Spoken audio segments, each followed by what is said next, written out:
লিটন দাস এবং তানজিদ তামিমের জোড়া সেঞ্চুরিতে বিপিএলে সব রেকর্ড ভেঙে তছনছ করে দিয়েছে। জ্বর উঠল সিলেট আন্তর্জাতিক স্টেডিয়ামে। জাতীয় দল থেকে বাদ পড়ার দিনই লিটন কুমার দাস যেন নিজের জাতটা পুরোপুরি চিনিয়েছেন এই ওপেনার।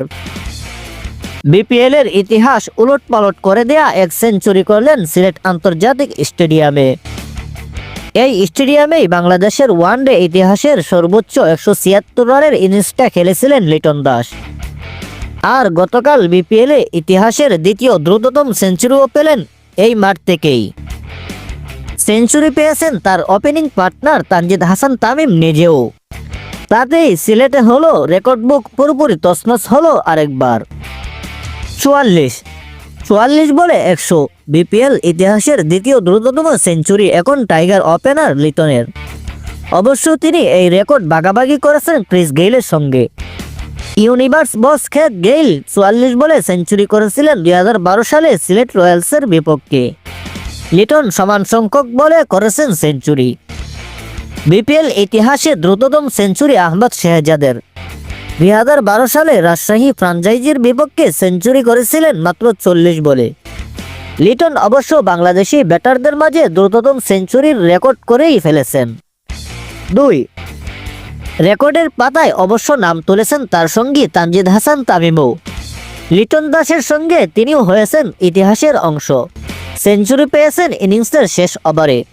108 রান করে ফিরেছেন তিনি। তবে ফেরার আগে নিশ্চিত করেছেন মাত্র দ্বিতীয় বাংলাদেশি হিসাবে বিপিএলের একের বেশি সেঞ্চুরি।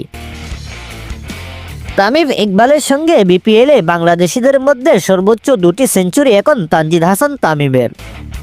241 বিপিএলের ইতিহাসে সর্বোচ্চ পার্টনারশিপ এখন এই দুজনের। পেছনে ফেলেছেন 2017 আসরের ফাইনালে ব্র্যান্ডন ম্যাককালাম এবং ক্রিস গেইলের 201 রানের জুটি। তানজিদ হাসান তামিম এবং লিটন কুমার দাস গতকাল করেছেন 241 রান।